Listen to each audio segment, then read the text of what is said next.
Hola, muy buenas tardes. Bienvenidos y bienvenidas a estas que son para nosotros cuartas jornadas. Son las cuartas jornadas que organiza ISEXUS, el Instituto de Sexología Sustantiva, pero a los efectos de lo que estamos hoy son las primeras que vamos a dedicarnos a este tema, que es el tema de los menores trans. Nos vamos a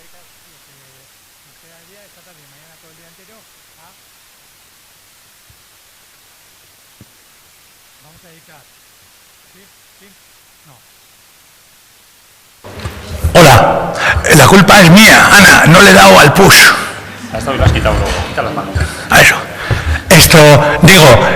Bienvenidos y bienvenidas a estas que son para nosotros las cuartas jornadas que organiza el Instituto de Sexología Sustantiva, pero que son las primeras jornadas que hacemos con este tema, y el tema que nos va a convocar, con el que vamos a estar tanto hoy a la tarde como mañana todo el día, es para hablar, reflexionar, debatir, aprender, enseñar, sobre el mundo de los menores trans. Vale, entonces, así un par de cosas que quiero decir para presentar lo que son las jornadas y luego ya os presento a nuestro primer ponente y arrancamos. Bueno, una primera reflexión que quiero hacer, no sé cuánto conscientes somos y sois, pero estamos ante un evento de una cierta importancia sociológica y desde luego de gran importancia sexológica, y es el fenómeno de la normalización de las biografías de las personas trans, si queréis, de los menores trans. Es decir, estamos ante un evento, por cierto, un evento en el cual en estos momentos España es vanguardia mundial, y es que hay niños y niñas que no les detectamos cuando nacieron, pero que han sido detectados razonablemente pronto, con 3, con 4, con 5, con 6, y se les ha detectado que sus genitales no eran unos buenos indicadores de su identidad sexual. En virtud de ello, se están haciendo cosas con más o menos gusto, con más o menos éxito, con más o menos facilidades, en fin, de todo esto vamos a hablar todo este tiempo vamos a tener, pero se están haciendo cosas para que estos niños y niñas vivan experiencias biográficas, vamos a decir, sensatas. Incluso habría que decir anodinas. Y entiendo por anodinas, pues convencionales. Es decir, que no sean historias trágicas y que no sean historias novelescas y que no sean historias de Dickens, sino que sean historias, vamos a decir, banales, así como mucho para una teleserie española, así una cosa como... Bueno, esto quiere decir que ya está logrado, no está logrado, pero los avances que se están haciendo son significativos y de hecho ya podemos dar cuenta de niños y de niñas que de momento van a contar a quien les quiera escuchar cosas como la de inglés me tiene manía o la me llaman gorda, ¿no? Es decir, los problemas que tienen el resto de los niños.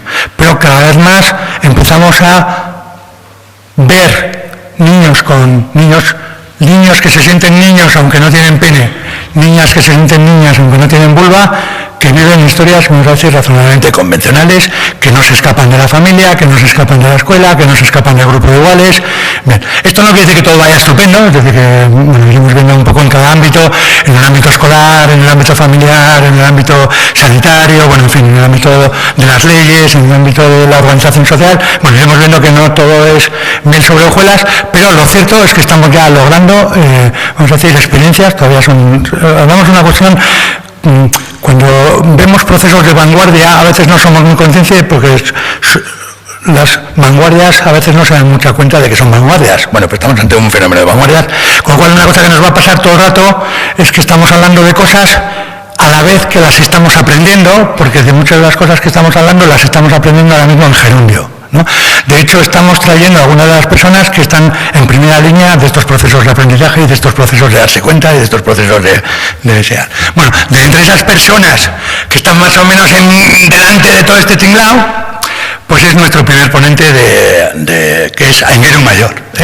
Aingeru viene de Donosti, ha venido hoy de Donosti, y Aingeru es el presidente de Crisalis Euskal Herria.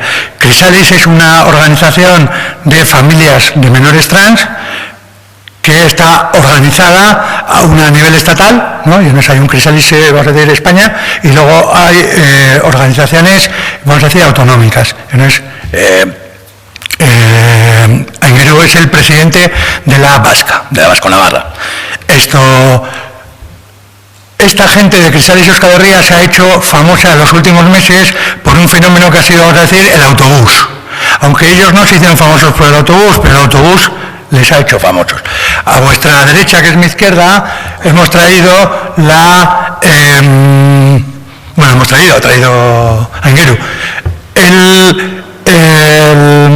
Si me sale, ¿qué palabra digo? El cartel, es que como antes me ha dicho fotocool, ya estaba con la cosa, pero eso es el cartel, eso es el cartel. Es que antes me ha dicho, he traído el fotocool, y yo estoy con el fotocool.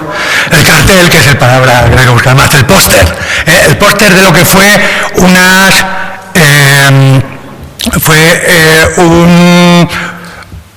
no sé qué para decir, pero fue ¿cómo le llamamos eso? Una campaña. Campaña, gracias, vamos dos. Fue la campaña que hizo Crisales Euskal Herria, que fue la campaña esta que ha sido conocida porque hay niños sin pene, hay niñas sin vulva, voy bien de momento, así de sencillo. Lo que hizo muy famosa esa campaña solamente estuvo presente en Euskal Herria, en Euskadi y en Navarra. Sin embargo, luego tuvo mucho impacto, ya no solamente en España, sino en parte del extranjero, en razón de la contracampaña que se hizo contra ella, y la contracampaña es un poco la conocida del autobús, y nos va a contar, porque más o menos ya sabéis todo de lo que estoy hablando. Bueno, pues entonces, esa primera campaña, la que dio origen a toda esta historia, de hecho tiene una historia muy bonita que no me quiero detener, porque, en fin, siempre se pueden contar muchas más cosas, pero hay que dar paso. Bueno, entonces Aingeru es un poco la persona que preside Crisales Euskal Herria, la persona que estuvo especialmente al tanto, presidiendo todo ese tema de esa campaña, y en los últimos meses han estado especialmente, vamos a decir, laboriosos con ese asunto. Pero ahora el tema que nos va a traer, de hecho mañana, porque una característica de Aingeru es que le hemos querido dar un gran protagonismo en estas jornadas. De hecho, hoy abre las jornadas, pero mañana vuelve a dar otra segunda ponencia. La primera ponencia de hoy va dedicada a un dato que igual, que no estáis muy al tanto de esta historia, igual no lo conocéis, pero bueno, que no estáis más al tanto, y es un dato que sale por ahí como cierto, aunque no solamente no es cierto, sino que es malvado y malicioso, que es el dato del 80% de desistimientos. O sea, hay gente resistente a que los niños y las niñas hagan procesos, que viene a decir no deben de hacerse tales procesos porque el 80% de ellos desisten. Que también tiene gracia, eso ya se lo dejaré contar, que es desistir, porque desistir, en fin. Entonces, hoy abrimos estas jornadas, más que hacer con una ponencia crítica sobre este asunto y sobre este dato y sobre lo que esto significa y sobre las dificultades que esto está poniendo en los procesos de transformación y de reforma. Bueno, y dicho esto, os presento un poco a Aingeru. Aingeru Mayor es sexólogo y es padre de una niña trans. Era ya sexólogo antes de ser padre de una niña trans, pero de hecho los padres y las madres de niños trans no deciden ser padres o madres de niñas trans, pero los sexólogos sí decidimos ser sexólogos. O sea, que Aingeru culpablemente, dolosamente decidió ser sexólogo y luego le tocó tener una niña trans, y esto le ha ido metiéndose cada vez más en esta lógica un poco endiablada de convertirse en persona pública, en estar en los medios de comunicación, en venir a estos eventos a contar y tal. Bueno, en fin, todo este asunto que él en principio no tenía mucha vocación de todo esto, pero lo ha ido haciendo y lo hace francamente bien. Y además de deciros esto que os estoy diciendo, es amigo y es buena gente. Y yo estoy encantado de que esté en este tinglado y que esté hoy con nosotros. Aingeru, para ti.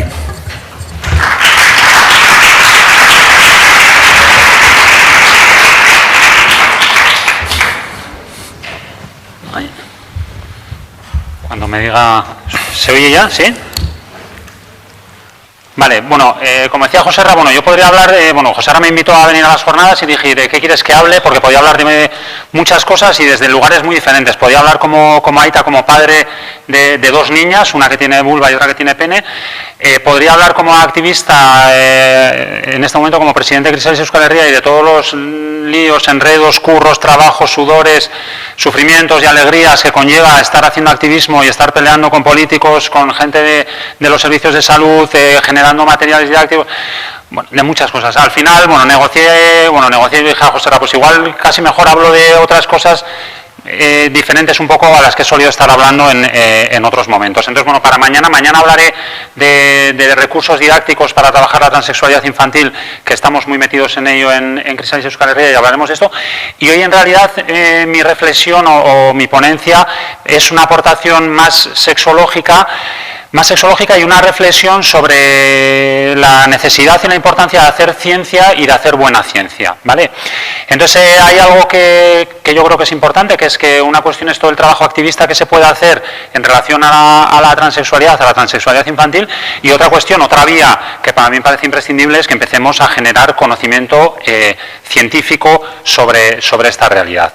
Para mí, bueno, hay un libro que hace unos años leí y me pareció muy recomendable, que es Mala Ciencia, de Ben Goldacre. No habla de nada de esto, pero hace una reflexión muy potente sobre cómo en estos momentos, tanto desde el curanderismo como desde las farmacéuticas, se usan datos supuestamente científicos o se habla desde la pseudociencia, dando informaciones parciales, informaciones contradictorias, erróneas, para justificar científicamente afirmaciones y cosas que se quieren vender o que se quieren llevar adelante. Yo entiendo que en este momento sobre la transexualidad infantil hay muy poca literatura verdaderamente que pudiésemos considerar buena ciencia, es decir, que esté hecha con rigor científico, y lo que hay es cosas escritas que a mí me gustaría hoy de alguna manera ver cómo se está haciendo mala ciencia, y se está haciendo mala ciencia a veces además incluso con un poco de mala voluntad, ¿vale? Es decir, con ideas morales o con ideologías que están funcionando ahí detrás. Voy a hablar de esto del 80% de los desistimientos. Si me da tiempo voy a hablar de alguna otra reflexión también desde la psicología, y si me da tiempo, bueno, voy a andar yo con el tiempo, no sé cómo va a andar, pero me gustaría también anotar cómo empieza a haber algunos estudios científicos que están hechos de manera razonada y razonable y con rigor, ¿vale? Pero digamos que sobre todo la reflexión va a ir en relación a este 80% que está sonando por ahí, es decir, esta afirmación que cuidado lo que se hace con los niños y las niñas, estos niños y estas niñas, porque la mayoría en la pubertad desisten, es decir, la mayoría en la pubertad dejan de este empeño suyo de decir que son lo que dicen que son en vez de lo que los otros creíamos que eran, ¿vale? Entonces voy a usar como hilo conductor principal un artículo de 2015. Bueno, claro, no os he dicho también, yo muchas veces hablo de las vivencias, yo lo que os voy a contar ahora es una cuestión muy académica, muy científica, voy a tirar de lo de referencias bibliográficas porque entiendo que en este momento es absolutamente imprescindible que empecemos por una parte, a leer lo que se ha escrito desde la literatura científica, y por otra parte, a generar literatura científica bien hecha. Entonces, bueno, por eso digo que igual os sorprenda a algunos que me hayáis visto en otros lugares hablando, porque ahora me voy a poner a hablar de referencias bibliográficas, de autores, y espero de todas maneras que os parezca, a mí me lo parece un recorrido apasionante a través de esta cifra, de este porcentaje del 80%, de dónde viene y cómo se ha ido enredando y cómo podemos desenredar para desmontarlo, ¿vale? Entonces, hay un artículo en 2015 que escriben los principales responsables de las unidades de identidad de género de Málaga, Madrid, Valencia, Asturias, Barcelona, Alicante y Málaga, que son el Grupo de Identidad y Diferenciación Sexual de la Sociedad Española de Endocrinología y Nutrición, y titulan Documento de Posicionamiento. En ciencia, un documento de posicionamiento es un documento que escriben expertos en una materia donde se exponen las cuestiones principales del conocimiento que hay sobre esa materia. Claro, no voy a hablar de todo el documento, solo voy a hablar de este 80% y de otra cosita más, pero en realidad cuando uno lee este documento dice, perdón, documento de posicionamiento, cuando en realidad hablan de muchas vaguedades y cosas muy genéricas, muy lejanas a lo que en ciencia se considera como un documento de posicionamiento. Estas son las personas que están dirigiendo las unidades de género del Estado español. Vale, en el 2015, y entonces voy a lo que a mí me interesa, afirman, los datos de persistencia indican que una gran mayoría, entre el 80 y el 95% de niños prepuberales que dicen sentirse del sexo contrario al de nacimiento, bueno, aparte de que hablar del sexo de nacimiento, pero no me voy a meter ahí porque esta gente habla desde donde habla y con muy poco conocimiento sexológico y con muy poco, o sea, muy lejos de afinar, pero no me voy a meter en eso, ¿vale? Dicen, no seguirá experimentando tras la pubertad la disforia de género, ¿vale? Palabrón. Disforia de género, porque habría que ver qué significa disforia de género. Disforia de género es lo que dice el DSM, ¿vale? Que tampoco me voy a meter porque podríamos hacer toda una reflexión sobre qué es la disforia de género. En realidad disforia significa malestar, disforia de género, malestar de género, científicamente muy poco adecuado, porque malestar de género tiene la mujer que se mira en el espejo y siente que no cumple con los prototipos de género establecidos, es decir, disforia de género, o yo que no tengo pelo en el pecho y me gustaría ser un hombre de verdad, de esos de... Entonces, disforia de género tendríamos todos, no, cuidado, el DSM define disforia de género en realidad lo usa como sinónimo de transexualidad, ¿vale? La gente, porque desde esta mirada la disforia de género es quien no se siente conforme con el, tampoco se sabe muy bien, con el género, aunque tendría que ser, con el género que le ha tocado y bueno, pero no me quiero enredar, porque lo que dicen es que el 80-95% no seguirá experimentando la disforia de género, dificultando con ello el establecimiento de un diagnóstico definitivo en la adolescencia, ¿vale? Esta gente habla de diagnósticos, por supuesto, yo tengo muy claro que la identidad no se puede diagnosticar. Yo soy hombre, yo soy mujer y esto no es diagnosticable. En todo caso, alguien puede tomar nota de lo que yo digo. La transexualidad al final es yo soy hombre cuando pensabais que era una mujer o yo soy mujer cuando pensabais que era un hombre. Esto tampoco es diagnosticable. Independientemente de todas estas cosas, a mí lo que me interesa es el 80-95% que dicen, pero sobre todo lo que me interesa, desde esa mirada que ojalá empezásemos a tener un poco más afinada, es que cuando dice 80-95% da tres referencias, la referencia 20, la 21 y la 22.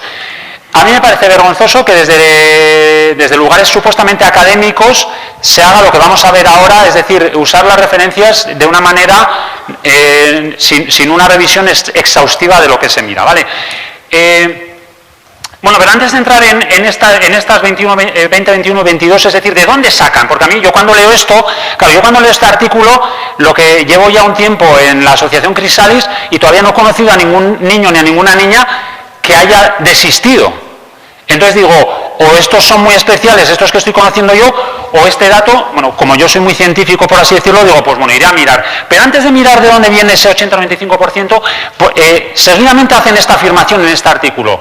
Las valoraciones psicológicas en niños deben ser más cuidadosas y deben ser realizadas por personal especializado en disforia de género y deben evitar en lo posible intervenciones médicas dañinas o irreversibles. Cuidado, porque como pueden desistir, cuidado con las intervenciones médicas dañinas o irreversibles. Y digo yo, perdón, señores responsables de las unidades de género, ustedes son los primeros que saben que con los niños y las niñas no se hace ninguna intervención médica. Y mucho menos ni dañina, ni irreversible, ni nada. Porque no se les pone ningún tratamiento a los niños y niñas prepúberes.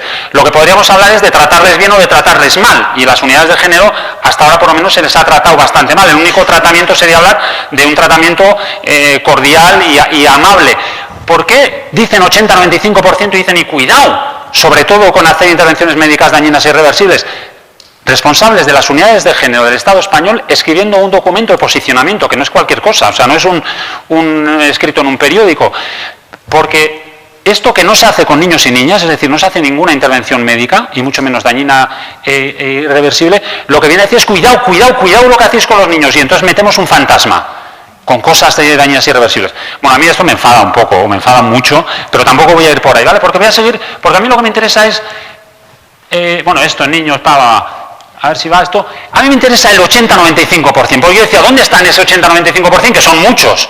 Que si yo llevo conociendo, cuando yo leí esto, llevaba ya 1 año y medio conociendo a unos 100 niños y niñas y decía, todavía nadie me ha dicho, este niño mío que decía que era niño, aunque pensamos que era niña, luego dijo, no, que teníais razón. Que soy... Entonces yo me pregunto, ¿dónde está ese 2022, esas referencias 2022? Uno cuando lee un artículo científico lo que hace es mirar las referencias bibliográficas al final del artículo. 2022, 20 Cohen-Ketenis y otros, 21 Stensma y otros, 22 Stensma y otros. Cohen-Ketenis anda por ahí metido en... Bueno, esta gente que publica artículos científicos del 2008, 2013 y 2011. Bueno, alguien como yo que le gusta el rigor, coge esos artículos, los busca en internet, se los descarga, los imprime y los lee. ¿Qué me encuentro? Que Cohen-Ketenis no mide en su estudio persistencia desde la infancia. Es decir, no es un artículo que hable de persistencia y desistimientos. Stensma y otros 2013 hablan de un 63% de desistimientos. Y Stensma y otros 2011 hablan de un 45,3% de desistimientos. Yo sigo, a mí siguen sin cuadrarme estos números, pero digo, ¿pero dónde está el 80-95%? Porque sí, sumando, multiplicando o a saber qué. Pero cuidado. Uno lee y lee todo el artículo y dice, ¿de dónde sacan? Y encuentra dónde está el 80-95%. Vale.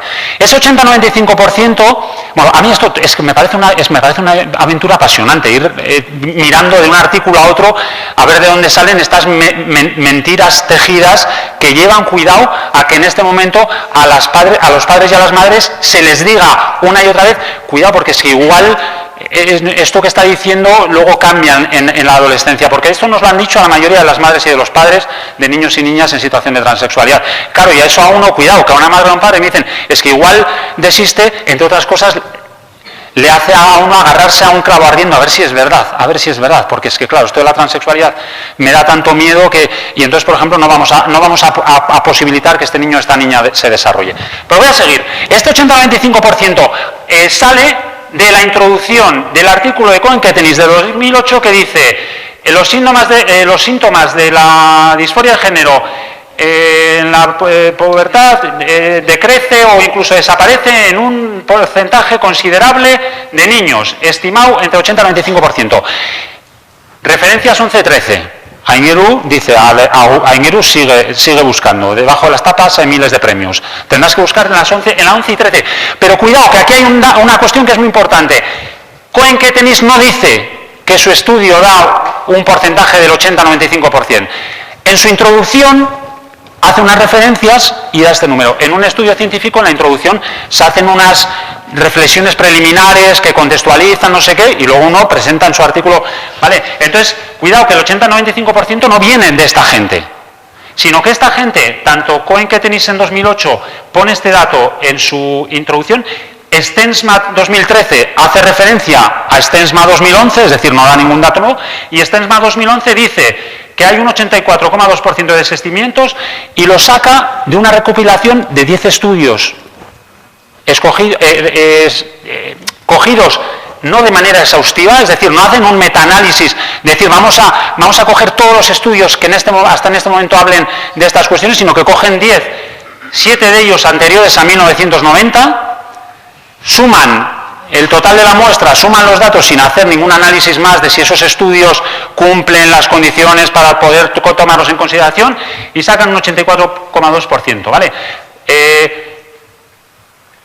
Claro, yo digo, vale, estos 10 estudios que son además del siglo pasado y son viejísimos, yo ahí me aburrí de decir, yo hasta ahí ya paso de seguirles el hilo, porque me da lo mismo, porque van a dar muestras pequeñitas. Pero sí que me interesa por qué Cohen-Kettenis dice entre el 80 y el 95%, que fijaros que es el dato que dan la gente esta del documento de posicionamiento de 2015. Vale, 11-13, voy a por ellos. Claro, uno además con unas reglas súper requete bien con el inglés, pues a pelearse con más artículos, ¿vale? Artículos donde se dicen muchas cosas. 11-13, 11 Zucker y otros, 1995, en su estudio, es un libro, en el capítulo 10, da un 80% de desistimientos. Y uno dice, mira, pues parece que viene de por aquí. Drummond da un 80%, pero dice que es un porcentaje alto debido a que los criterios del DSM para diagnosticar disforia de género en la infancia dan mucho peso a comportamientos superficiales de identificación cruzada de género. Eso que se conoce como comportamientos de género no normativo. Después hablaremos un poquito de esto, ¿vale? Pero fijaros que Drummond habla de un 80% y dice, pero nos parece que esto no... Y Cohen-Kettenis, del 2001... referencia a Zucker, es decir, no tiene esos datos, y dice, pero cuidado que esos datos de persistencia están infraestimados, ¿vale? O sea, que los desistimientos parece que están inflados, por la misma razón que dice Drummond. Y Cohen-Kettenis da datos de su clínica, y los datos de su clínica dan un 42%. Fijaros que en el 2015 los responsables de las unidades de género están dando el dato del 80-95%, basándose en esto de Zucker, de 1995, y que habría que ver cómo están sacados estos datos, ¿vale? Pero vamos a seguir, porque yo sigo pensando aquí el 80, porque además, 80-95, digo yo, el 95, ¿dónde está? Cuidado que el 95 está... va para atrás. Que entre estos 10 estudios hay alguno que habla hasta del 98% de desistimientos. Entonces, claro, estudios que igual tienen una muestra de 8 casos, antes de 1990. ¿Vale? Y dices, claro, esto... Vale, pero vamos más allá, porque, claro, antes de 1990 las reflexiones que podía haber en relación a todo esto, pues igual estaban un poco anticuadas y hoy en día tenemos más conocimiento.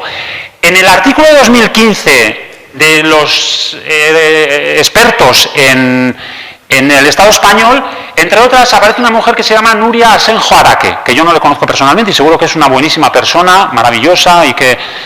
Por ahí me dicen que no, alguien que le parece ser que le conoce de algo. Responsable de la unidad de identidad de género del Hospital Ramón y Cajal. Yo como no lo sé, yo no hablo nunca más de la gente, en principio además me parece que todos somos buenos, que hacemos lo que podemos. Pero bueno, esta mujer es la segunda que firma el artículo del 2015. Recuerdo, artículo en el que se dice que el 80-95% desisten. Esto lo publican en marzo del 2015. Pues resulta que Nuria Asenjo Araque, en enero del 2015, acaba de publicar otro artículo con los datos de su clínica, ¿vale? Del Ramón y Cajal. Ella, que ha escrito en marzo un artículo en el que dice que la mayoría desisten entre el 80 y el 95%, atención, nos dan que en los 4 últimos años de actividad, donde han tenido 45 casos, es verdad que hasta los 11 años, cuando entran en la clínica, solo tienen 5 casos, ¿vale? Pero resulta que dicen, persiste el diagnóstico y continúan siguiendo el tratamiento en la UTIG el 95% del total. O sea, persisten el 95% del total. Cuidado, que menores prepuberales solo son 5. ¿Vale? Pero atención, porque uno dice, vale, 95%, y dice el número de menores que abandonaron la UTIG antes de la mayoría de edad es el 4,4%. Es decir, el 5% que le falta al 95% es gente que ha cambiado de residencia. Y perdón, porque esto ya no es falta de rigor científico, es tener poca vergüenza. Porque si hay 2 que tú no les sigues, se salen de la muestra. Tu muestra inicial eran 45, pero tu muestra a día de hoy son 43. Los datos de desistimiento de esta mujer en su clínica son del 0%, no son del 5%. Cuidado, porque yo no voy a hacer demagogia tampoco, que menores de 11 años prepuberales solo son 5. Pero de sus 5 menores prepuberales, el 0% han desistido. Porque esta mujer firma aquí diciendo que el 80-95% y no se le cae la cara de vergüenza, pues a mí me llama la atención. De hecho, me encantaría quedar algún día a echar un café con ella para que me contase si no se ha dado cuenta de lo que ella ha escrito 2 meses antes, o no le importa estar generando confusión en un ámbito que entiendo yo tan importante como el ámbito académico, donde necesitamos claridad y necesitamos que los datos tengan la corrección suficiente y el rigor suficiente. Pero fijaros que además en este artículo hay cosas, yo ya no sé ni si reír o llorar, porque hablando de este 95%, que recuerdo, no es un 95%, es un 100%, dicen que un alto porcentaje de menores continúa en su seguimiento. Y digo, joder, un alto porcentaje, que son todos. O dice, un número elevado de casos se confirma y se mantiene. ¿Cómo que un número elevado? Que son todos. Porque los 2 que se te fueron, no tienes ni idea de dónde van. Bueno, vale.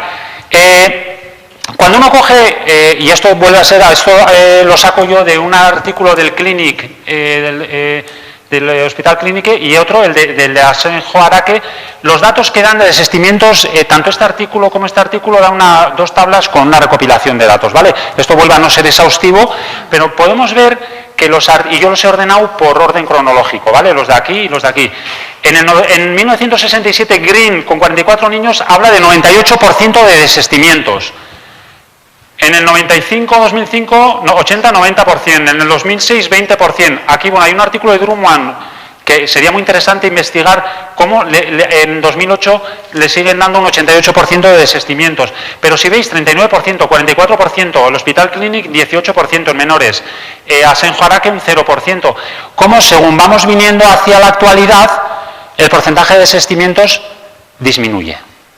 Entonces a esto sería cuando menos interesante para reflexionar los expertos de las unidades de género.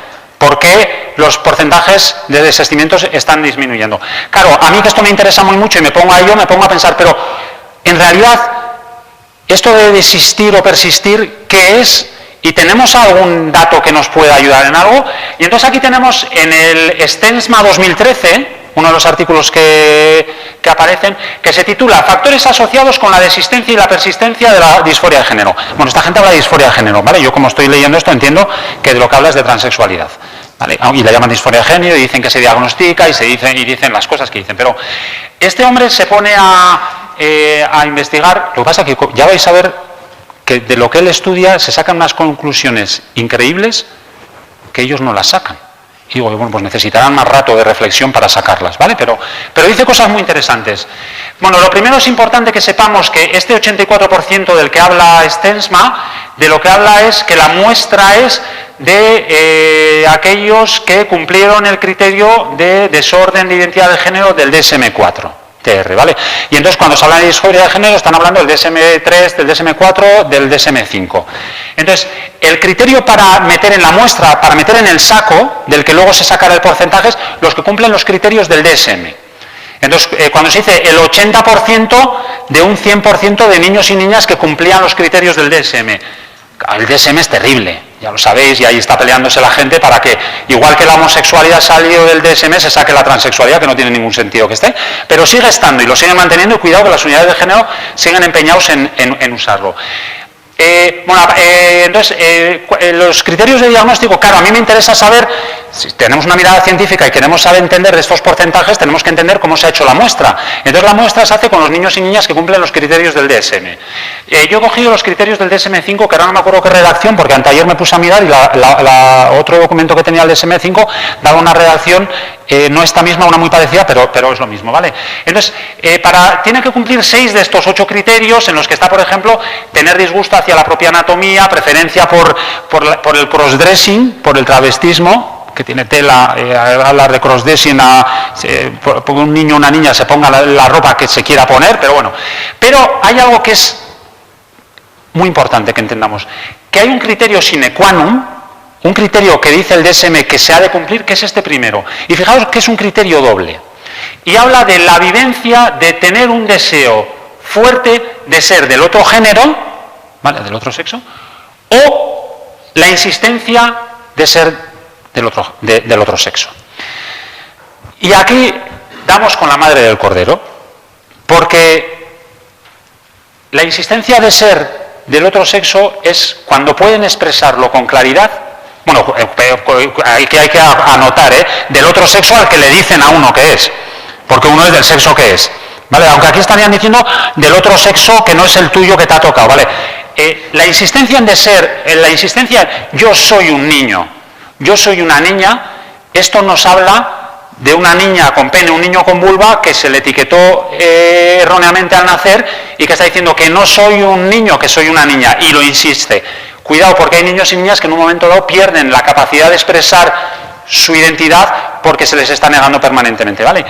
Y el deseo, el fuerte deseo de ser del otro sexo puede estar haciendo referencia mucho más, por ejemplo, a un niño que nace con pene, se le etiqueta niño y su identidad expresada es que yo soy un niño, que le gustan las diademas y las princesas de Frozen. Y que como todo el día le están machacando porque le están diciendo que eso es de niñas, pues este niño en un momento dado dice, pues a mí me gustaría ser una niña para que me dejasen en paz. A las clínicas a las unidades de identidad de género han llegado tanto los niños como las niñas con pene, como los niños que les gustan las diademas, maquillarse, los vestidos, Frozen, y las niñas que juegan a fútbol, se quieren cortar el pelo, y les meten a todos en el mismo saco. Porque cumplen el criterio sine qua non, que es un criterio disyuntivo, que puede ser lo uno o lo otro. Entonces tú metes a estos todos en el mismo saco. ¿Qué pasa cuando llega la pubertad? Pues que el niño que tiene vulva, o la niña que tiene pene, sigue diciendo que soy un niño, que soy una niña, llevo toda mi vida diciendo, no me hacéis caso, y además ahora se me genera una serie de cuestiones en relación al desarrollo puberal. Y en muchos casos se genera malestar, el niño a que le gustan los vestidos y la niña a la que le gusta el fútbol, y que lleva diciendo todavía, es que a mí me gustaría ser un chico para que me dejasen jugar a fútbol, o sea, soy una chica, pero me gustaría ser un chico para que me dejasen jugar a fútbol. Llega a la pubertad y, entre otras cosas, si alguien va con un bisturí o con algo, dice, perdona, ¿a dónde vas? Yo soy una chica, que me gusta jugar a fútbol, joder, ¿me dejáis jugar a fútbol? Pero sacarme de esta unidad de género y de este hospital, porque yo aquí no tengo nada que hacer. O el niño al que le gustan los vestidos y las diademas, y ha dicho toda su vida, es que a mí me gustaría ser una niña para que me dejasen jugar con las Barbies, pues lo mismo. Claro, cuando tú mezclas estas dos realidades, y fijaros que de esto lo habla Stensma, joder, pero esto lo habla en 2013, ¿vale? Y digo yo, ¿cuándo Stensma va a decir claramente lo que aquí lo dice, pero no termina de afirmarlo con rotundidad en las conclusiones. Porque coge Stensma y hace una cosa. Cuando llegan a la pubertad, pilla a los que desisten y pilla a los que persisten.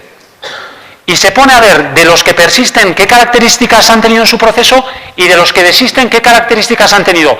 Y dice algo que yo digo, esto, ¿por qué no lo ponen en la unidad de género esta frase? En letras de oro, en mayúsculas, en tamaño 80. Porque dice, los persistentes, los que persisten, indicaron explícitamente que ellos creían ser del otro sexo. Bueno, tiene tela decirlo así, que creían ser. Es decir, los que persisten son los que de niños tenían muy claro que eran. El que era niño, niño, y la que era niña, niña. Los que desisten, en cambio, indicaron que eran chicos femeninos o chicas masculinas que deseaban ser del otro sexo. Es decir, cogen a los que persisten y los que persisten son aquellos que siempre han sabido, soy un niño, sabía que era un niño, os decía que era un niño. Cogen a los que desisten y los que desisten dicen, no, que yo decía que me gustaría ser. Claro, si te machacan porque te gusta el fútbol y eres chica, o porque te gustan las... me gustaría ser. Entonces digo yo, ¿pero qué persisten ni qué desisten? Es que habéis metido en un mismo saco dos realidades que no tienen nada que ver. Es decir, y aquí seguramente por esto no dicen lo que tendrían que decir, porque aquí lo que tendrían que decir toda esta cuadrilla de gente, es decir, es que la estamos cagando permanentemente, porque tenemos unos criterios diagnósticos de mierda, porque mezclan dos realidades que no tienen nada que ver y que lo que llevan es que luego la adolescencia, la pubertad, nos inventemos que son ellos los que persisten o desisten, en vez de decir, nos equivocamos en nuestro criterio. Hay otra cuestión que dice Stensma en este artículo también que me parece bestial y que está ahí en una tabla y que nadie la ve y que nadie le hace caso, pero claro, yo como me puse a mirar intentando un poco de rigor científico, viendo las características de quienes persisten y de quienes desisten, bueno, estos hablan de transición. ¿Cuánto voy? Hostia, pues se me acaba el tiempo ya, vale. Edad, cosas, no sé qué. Resulta que quienes han hecho la transición completa, es decir, quienes han podido hacer un tránsito social completo, desisten 0%. Pero fijaros que cuando hablan de tránsito parcial hablan de la niña a la que le han dejado que se corte el pelo y jugar a fútbol. Y dicen que ha hecho un tránsito parcial porque le han dejado vivir un poco masculino. O al niño al que le han... al niño que le han dejado de vez en cuando ponerse diademas, ha hecho un tránsito parcial. Estos desisten, porque estos no son niñas con pene y niños con vulva, no son niños y niñas transexuales, son niños que les gustan las cosas femeninas y niñas. Los que han podido y se lo han peleado, y en 2013 se lo habían tenido que pelear mucho, que todo el mundo entendiese que soy una niña o todo el mundo entendiese que soy un niño y me traten como tal, desisten el 0%. Es decir, cuando nosotros dejamos a un niño o una niña que se exprese y que pueda vivir según su identidad y tiene muy claro que soy una niña y quiero ir con vestidos, pero no solo quiero ir con vestidos, quiero que me traten como una niña, que me hablen en femenino, que no van a desistir nunca. Bueno, en el estudio de Stensma lo que ves es que ninguno de esos desisten. En el Estado español en este momento hay 400 familias en la asociación Crisalis, en Arelas, en Trashuella, en TT Córdoba, en Fundación Daniela, no sé cuántas. Todavía no conocemos a ninguno que haya desistido. Pero bueno, es igual, porque aquí, para mí, bueno, la primera reflexión sería, ¿estamos hablando de persistencias y desistimientos o estamos hablando de diagnósticos correctos y diagnósticos incorrectos? La segunda reflexión sería, ¿dónde está la ciencia en este momento? ¿Dónde está el conocimiento? El conocimiento no está en la academia. El conocimiento en este momento está en las familias de estas niñas y de estos niños, que es donde está la muestra que se puede estudiar. ¿Por qué los académicos, por qué los investigadores no se ponen a estudiar con esta muestra que en este momento tenemos? Porque basta ya de hablar en abstracto, ¿vale? Y en este momento, como digo, de seguramente más de 500 familias en todo el Estado español de niños y niñas que han hecho el tránsito, no se conoce ningún desistimiento, ¿vale? ¿Me dejas un poquito más? Vale, bueno, entonces toda esta gente de la unidad de género, darle una vuelta a esto que escribís, ¿vale? Darle una vuelta y pensarlo. Me gustaría dar otra colleja más, así y termino, que es mala ciencia desde otro lugar, desde la psicología. Dice Félix López en un libro del 2014, Félix López, catedrático de psicología, bla, bla, bla, dice, no aceptar la identidad sexual de un menor es una forma grave de maltrato sexual, dice. No aceptar la identidad, yo lo firmo, Esto es verdad. En este mismo libro, en un capítulo, aparte de hablar de niños biológicos que dicen ser niñas, por ejemplo, en referencia a mi hija de 9 años, cosa que me parece insultante e hiriente, hablar de mi hija como un niño biológico que dice ser una niña, este hombre que dice que no aceptar la identidad sexual es una forma de maltrato sexual. Tabla 2, lo que no hay que hacer con estos niños y estas niñas y lo que sí hay que hacer. Bueno, da para mucho esto, pero os quiero decir lo que sí deben hacer los padres. Tiene tela decir lo que deben hacer unos padres, ¿vale? En vez de decir lo que puede ser, lo que entendemos que puede ser más favorecedor. Aparte de otras cosas, bueno, dice algunas cosas que yo estoy de acuerdo y que son muy guays, pero fijaros que dice, etiquetarle correctamente de cuando en cuando, señalándole su verdadera identidad. ¿Eres un niño o eres una niña? Y yo pienso, perdón, señor Félix López, que usted dice que no aceptar la identidad sexual de un menor es una forma grave de maltrato. Me está diciendo que a mi hija le tengo que decir de cuando en cuando cuál es su verdadera identidad. La que yo digo que es su verdadera identidad. ¿Esto no es negar la identidad sexual? ¿Esto no es una forma de maltrato? ¿Vale? Procurar negociar de forma que aún no se defina. ¿Pero qué les pasa a ustedes? Mi hija mayor se ha definido siempre como niña y tenía vulva y nadie me ha dicho, no, Ingeru, reténle, que no se defina claramente como niña, porque yo qué sé. ¿Y por qué a mi hija pequeña sí le tengo que retener? Se trata de esperar con benevolencia y comprensión. Y córtame, José, el tiempo, porque me van a salir palabrotas. Porque esperar con benevolencia y comprensión,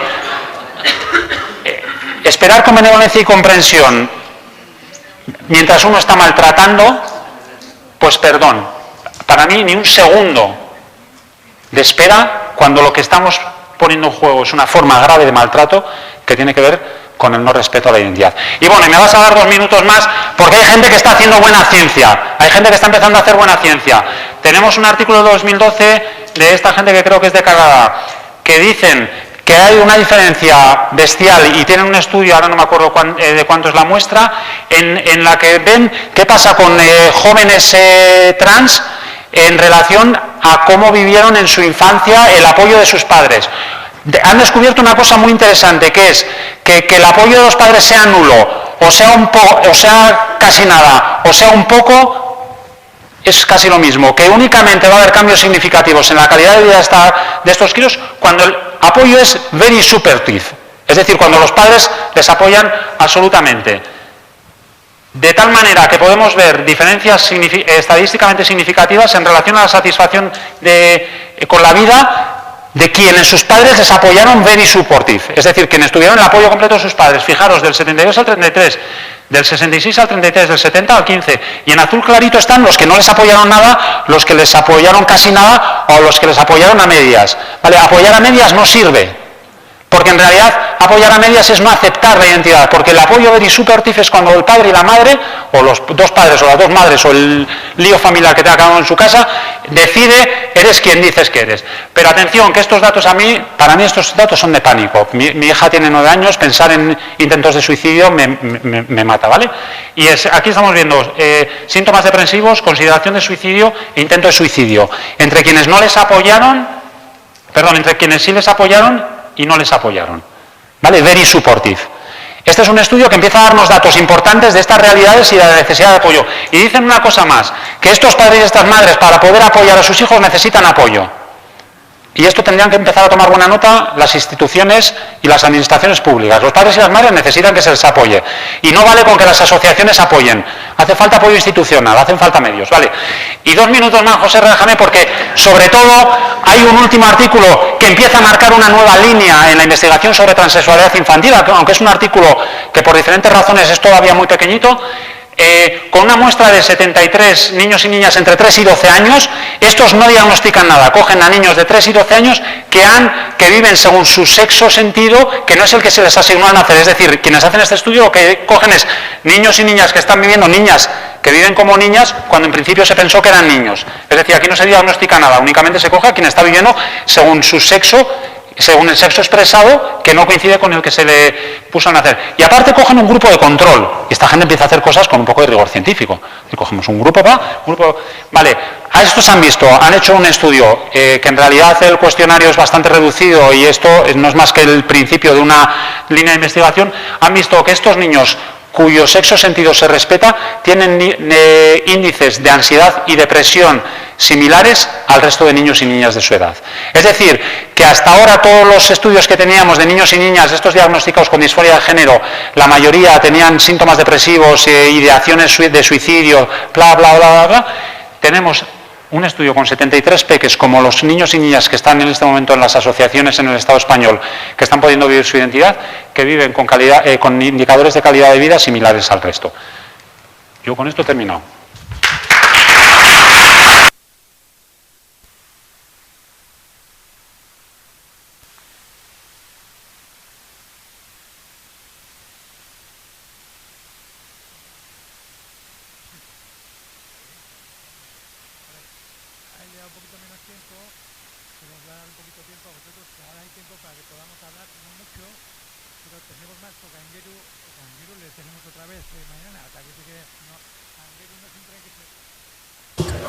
Digo, que ahora tenemos un poco de tiempo para hablar y debatir, no mucho tiempo porque todavía hay más, pero con Angueru no es un tren que se nos pasa, es un tren que vuelve mañana, con lo cual, o sea, no le perdemos a Angueru, mañana le tenemos, es verdad que mañana le tenemos con otro segundo tema, pero cuidado, este tema va a sobrevolar todo el rato, o sea, el tema de la mala ciencia, el uso científico en contra de la transformación, el uso científico en contra de que estos críos reciban una atención muy elemental, que simplemente aceptarles, va a ser una cosa que va a estar... Bueno, pero dicho eso, unos pocos minutos para unas pocas preguntas.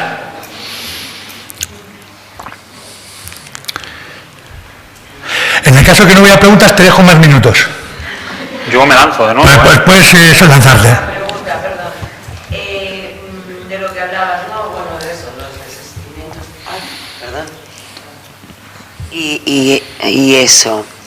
Al margen, bueno, de lo que has explicado, que por lo menos yo lo he entendido perfectamente, no cabe la posibilidad de que entre estos supuestos desistimientos ya no solo sea los malos diagnósticos y todo esto, sino que haya rendiciones, que a lo mejor un niño o una niña se llegue a rendir por no ser aceptado, por no ser apoyado, y que eso sí cuente como un desistimiento cuando en realidad es que se ha rendido.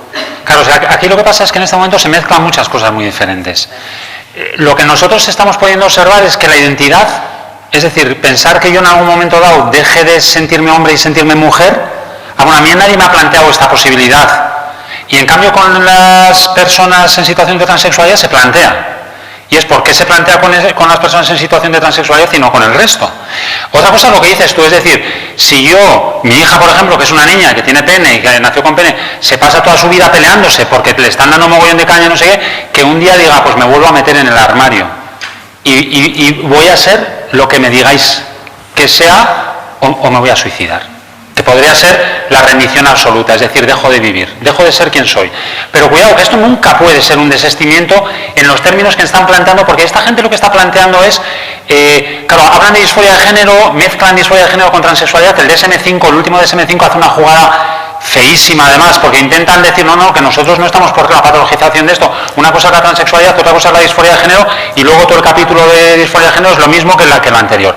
Entonces, ¿cómo gestiona uno su vida? Es decir, si yo me están machacando, me están pegando, me están insultando, me están matando, pues digo, pues soy quien me decís que soy y voy por el carril.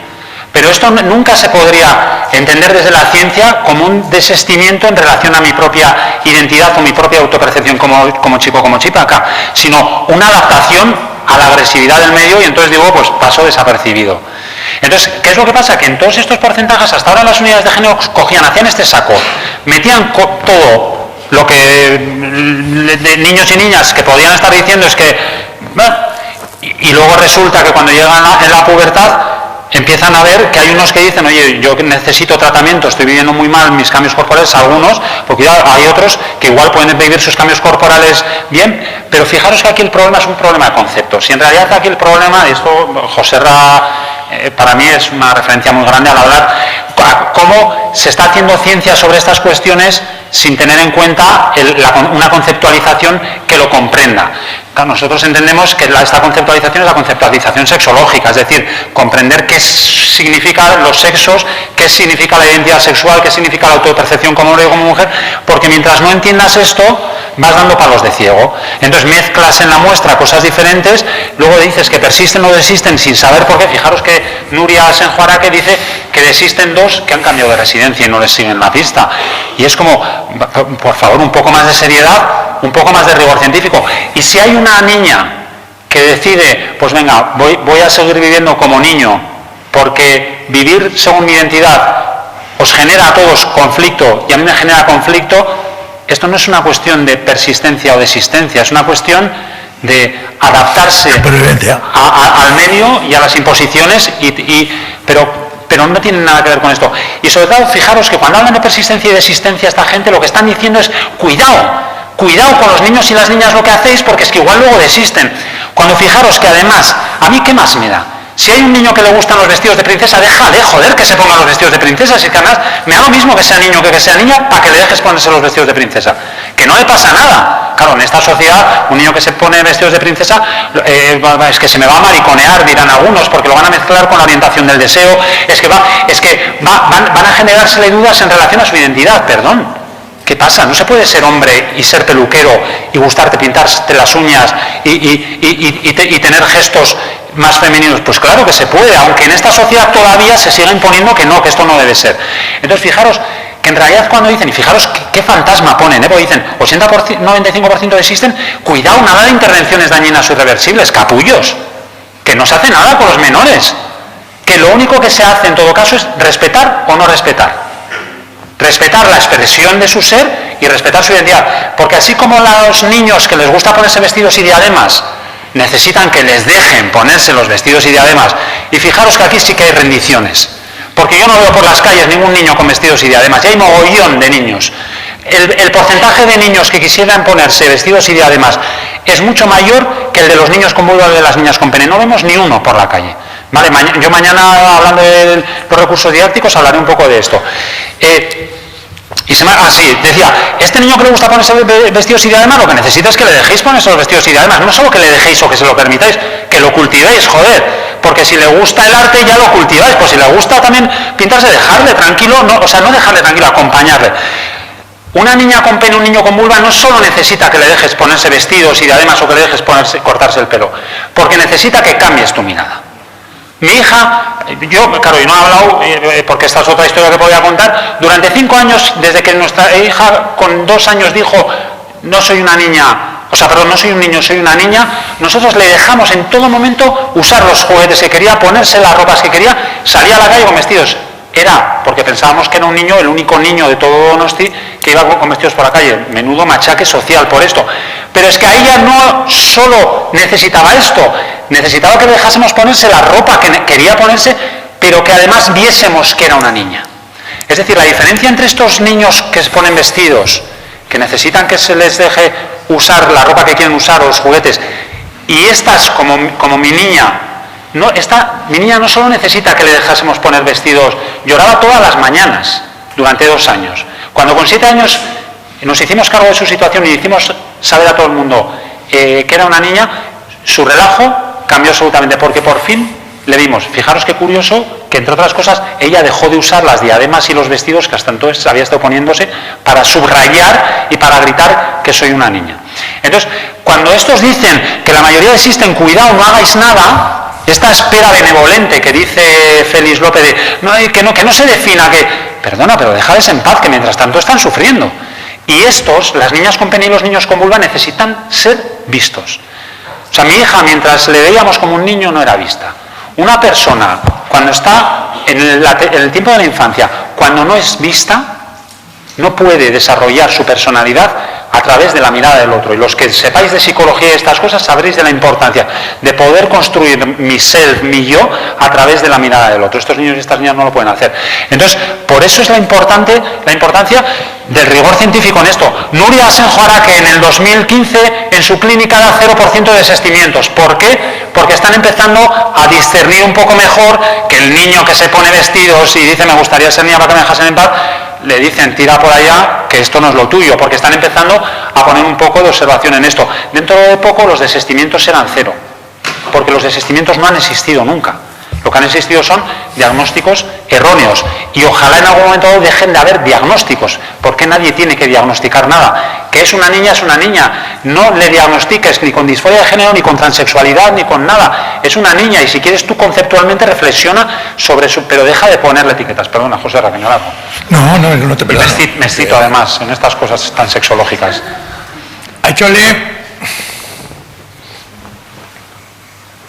Bueno, la que ha dicho que conoce a Nuria Asenjo soy yo, Claro, todo el panorama que se dibuja aquí, que básicamente es plantear la identidad o los sexos de una forma absolutamente dimórfica, luego también se traslada a la práctica, ¿no? Que me imagino que esa práctica también irá cambiando, al igual que está cambiando la noción de lo que consideran desistimientos. Yo asistí a un curso en la Universidad Rey Juan Carlos con Nuria Asenjo y con el equipo de la Unidad de Trastornos de Identidad de Género de Madrid. Y, claro, en aquel momento no se hablaba de transexualidad infantil, ¿no? Se hablaba de transexualidad en adultas y adultos. Y, bueno, al final un poco también recogían un poco ese testigo de una manera dimórfica de ver los sexos, porque la propia Nuria explicaba cómo realizaba, por ejemplo, talleres. Iba sobre todo orientado a chicas, o sea, a mujeres con pene, en los cuales, por ejemplo, explicaba cómo tenía que ser el movimiento corporal para no mover el culo demasiado para que no parecieran travestis, o cómo, por ejemplo, cómo las personas o las mujeres que no querían intervenirse quirúrgicamente de los genitales, bueno, pues ahí ya a la hora de diagnosticarles, precisamente con ese diagnóstico diferencial que planteabas en adultos, bueno, pues que creaba cierta sospecha de que, bueno, o quizás no es una mujer, o quizás es que gana mucho dinero con su pene, ¿no? O que gana dinero o que tiene beneficios económicos con su pene, asociándolo un poco al estigma de la prostitución. Con lo cual, me imagino que de 2011 a hoy, por los datos que has mostrado también, porque el signo en cuanto a lo que entiendo por desistimientos va cambiando, también esta habrá cambiado, pero, bueno, esta forma dimórfica, ¿no? Tal y como lo entendemos los sexólogos, pues efectivamente una actitud de cultivo, una mirada hacia lo diverso se transforma en, bueno, pues en lo que siempre hemos vivido en esta sociedad, ¿no? En una mirada dimórfica. Y eso también, bueno, pues se traslada mediante este tipo de acciones en esa unidad de trastornos de identidad de género, bueno, pues de considerar que eres mujer siendo así y eres hombre siendo asado, ¿no? Con lo cual, bueno, simplemente era hacer ese apunte de que, bueno, pues que este tipo de talleres de movimiento corporal, de cómo mover el culo, de cómo maquillarte o de cómo convencerte para hacer una cirugía de reasignación genital, pues bueno, también son un reflejo de esa manera dimórfica de ver las identidades, sin más. Por ahí.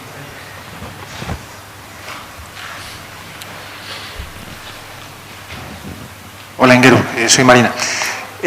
Yo también iba a tratar el tema este de los desistimientos que no existen efectivamente, y como lo has tratado tú y ya me lo has adelantado y me ahorras un montón de exposición, solamente quería apuntalar en favor de lo que dices tú una cuestión más. Y es que enmienda a la mayor. Vamos a ver el diagnóstico. ¿De dónde ha salido ese diagnóstico? ¿Por qué damos por bueno ese diagnóstico? Ese diagnóstico es la evolución de una cosa que propuso un señor en el año 74, que no ha tenido nunca un estudio empírico por detrás, esto hay que decirlo claro, porque todo el mundo piensa que el diagnóstico tiene una base. Seguro que hay gente muy sesuda, ha hecho un estudio, un análisis, una estadística. No, no es cierto. Se lo inventaron 3 personas en una sala, según su leal saber y entender. Y entonces, efectivamente, hacemos un diagnóstico que se basa en intentar identificar a aquellas personas que van demandando una operación genital, una operación de resección genital, y hacemos un filete muy estrecho dentro de todo lo que son las manifestaciones de identidad de género de lo que se supone que es la transexualidad auténtica. Ya empezamos con los diagnósticos de auténtico en auténtico. A partir de ahí todo lo que se mueve, inicialmente transexual, y como luego no cumple con las expectativas del diagnóstico, es que se arrepienten. Vamos a ver, estos son estudios orientados. Yo que soy de derecho sé lo que es un estudio políticamente orientado o un dictamen de parte. Y el problema es que reflejan la mentalidad y los prejuicios de la gente que ha hecho estos estudios. Esa es la auténtica base. Y no hace falta que yo ataque al DMS3, al DMS4, al DMS5, ya gente mucho más seria que todos los que estamos aquí, después de hacer estudios, digamos, abusivos, han llegado a decir, como la Asociación Británica de Psiquiatría, el DMS3, el DMS4, el DMS5 son una génesis de miles, de cientos de miles de diagnósticos fallidos, de miles, cientos de miles de falsos positivos, porque no tiene realmente detrás ningún estudio que lo avale o que lo refuerce. Son solamente la opinión de unos señores que tuvieron mucho talento comercial vendiendo el diagnóstico. Y por cierto, el señor que se inventó esto de la disforia de género, a la vez que sacaba la homosexualidad del manual de diagnóstico, en su clínica privada ofrecía la cura de la homosexualidad y la cura de la transexualidad hasta el año 2012. En el año 2012, él mismo tuvo que reconocer que no había conseguido curar a nadie. Eso sí, había cobrado las minutas. Y yo quería añadir una cosa, que es qué curioso que cuando, bueno, dos cosas. Una, si tu diagnóstico da un 80-95% de desistimientos, míratelo, porque este diagnóstico es bastante poco serio. Y lo segundo, fijaros que en realidad lo que está hablando esta gente es que el diagnóstico, quien confirma el diagnóstico es el tratamiento.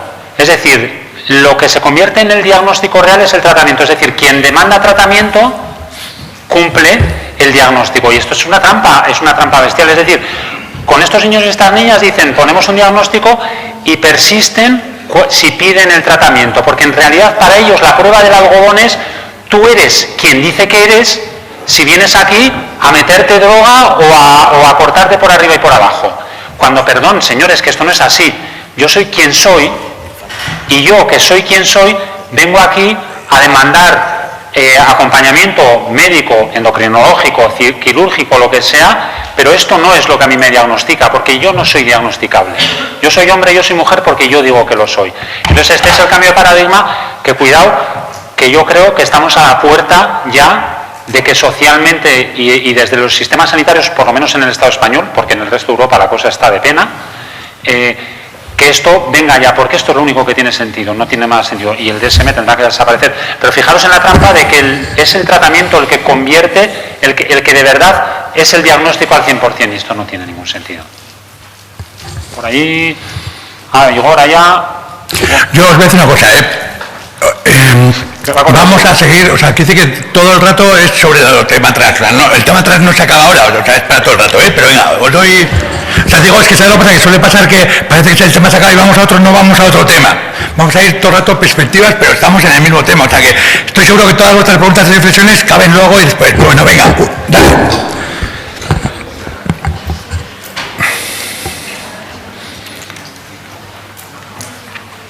Vale, Apainguero. Viene al caso porque lo has comentado antes, cuando tú decías que las familias, es decir, que no solamente necesitan el apoyo de las asociaciones, y aprovechando que igual por aquí hay alguien que te escucha, ¿qué es lo que demandan las familias y a quién se lo demandan? ¿Qué es lo que necesitan? ¿Qué es lo que necesitáis de nosotros, de la sociedad, de los políticos, de las instituciones? Y has hecho antes un comentario, me ha hecho mucha gracia, sobre lo de pintarse las uñas y esas cosas. Bueno, yo llevo las uñas, los ojos y mi madre me acompaña a comprarme los maquillajes. Pero esto en otra parte de mi familia tampoco se entiende demasiado bien. Es decir, es una cuestión muy importante como tú lo planteas. Si tuvieses 9 años te llevarían a una migración y te meterían en el saco y luego desistirías. Y te darían por caso perdido. Pues pues vale, es un tío que se pinta el pelo, se pinta las uñas. La pregunta que haces tú sobre qué necesitamos las familias es una pregunta igual que se sale del tema de la ponencia esta y que igual lo comentamos en otro momento, ¿no? Prometido que mañana tenemos familias para hablar de la familiaridad, o sea, no creáis que se escapa, o sea, de hecho, hoy solo hemos arreglado con el 80% y el mal uso de la ciencia, estamos ahí, pero hay todavía un mogollón de tema, ¿eh? Venga, última pregunta. Sí, hola, soy Miguel Ángel, soy profesor aquí en la Universidad Europea Miguel de Cervantes. Os agradezco mucho a todos que vengáis para unas jornadas tan interesantes a las que, por cierto, he traído a buena parte de mis alumnos. Bueno, serían varias las preguntas, pero como bien ha recordado el moderador, posiblemente algunos temas salgan después, por tanto me voy a ceñir muchísimo a la cuestión de esta ponencia, que ha sido la exigencia de rigor científico al tratar estos asuntos, si me permites resumirlo así, y de alguna manera la refutación de esos estudios que elevan a unos porcentajes muy altos el índice de desistimiento, como has dicho luego, diciendo que en realidad no eran desistimientos sino malos diagnósticos. Por lo tanto, mi pregunta muy concreta sería, refiriéndome a esto, ¿hay hoy, desde la ignorancia, hay hoy, por parte de las unidades sería una pregunta que les haría también a los que trabajan en estas unidades de género, pero bueno, dado que tú eres el ponente, también te la hago a ti, o se la hago a los sexólogos, a ambos. ¿Hay hoy un método fiable, certero, seguro, para que ese diagnóstico sea, como has dicho tú, 100% preciso? Pues, claro, aquí la respuesta está en la pregunta, porque en realidad, ¿hay algún método certero de diagnosticar que tú eres un hombre? Que cuidado, yo me lo he imaginado porque no te lo he preguntado todavía y puedo estar equivocado. ¿Hay algún método certero de diagnosticar que tú eres un hombre? Yo creo que sí, pero ¿Cuál sería? Tendría que exponer toda mi ¿Cuál sería sobre estos asuntos y haría justo lo que se espera que no se haga alguien que hace una pregunta, que es hacer su conferencia alternativa. Sí, bueno, pero te garantizo que que podría dar una charla como la tuya exponiendo mis ideas. Sí. Aquí en tu pregunta, ¿se puede hacer un diagnóstico? Bueno, pues sería, al final, ¿se puede hacer un diagnóstico sobre cualquiera de esta sala, sobre el hecho de que sea hombre o sea mujer? Entonces, lo que hasta ahora podemos saber es... Te digo, yo creo que sí. Te he hecho la pregunta sobre los niños. Sí, no, pero sobre los niños y las niñas, ¿cómo tú vas a una escuela y cómo diagnosticas quién es niño y quién es niña? Entonces, ante esta pregunta... Eso es lo que he preguntado, que sí. Sí, eso es lo que te he preguntado, que si las niñas o los niños que van a las unidades estas que están en los hospitales de toda España, donde hay un montón de gente, que estoy seguro que también tendría un montón de argumentos buenos para dar en sus conferencias, y por eso cuando vaya a las suyas también los preguntaré. Y ahora te lo estoy haciendo a ti. No, quiero decir, yo respondo tu pregunta con preguntas, porque en realidad preguntarse sobre si hay algún método de diagnóstico para verificar que mi niña ponle la etiqueta que quieras, porque no sé si sería que mi niña es transexual o es niña. En realidad, en todo caso, que es niña. Y el único método, no tanto de diagnóstico, sino método para conocer su identidad es preguntarle y escuchar. Porque si... He hablado de diagnóstico, eres tú, has dicho literalmente que algún día los desistimientos eran cero, porque lo que había eran diagnósticos erróneos. Esto lo has dicho tú, ¿no? Sí, pero... Yo te he preguntado sobre los diagnósticos acertados. Sí. Pero me dices que es la palabra diagnóstico la que está equivocada. Sí, pero eso también lo he dicho en mi ponencia. He dicho que he usado la jerga de estos artículos, y lo he dicho al principio, cuando yo nunca hablaría de diagnóstico en relación a la transexualidad, porque nunca hablaría de diagnóstico en relación a la identidad. Entonces, en su jerga, yo lo que les diría es, vosotros, médicos responsables de las unidades de género, que estáis diagnosticando algo que en realidad no es diagnosticable, cuidado, porque quizás no es cuestión de desistimientos o persistencias, sino de vuestros diagnósticos erróneos o no. Llegará un momento en el que estas cuestiones dejen de hablarse como diagnóstico, y en todo caso se hable de niños y niñas que pueden requerir atención o acompañamiento.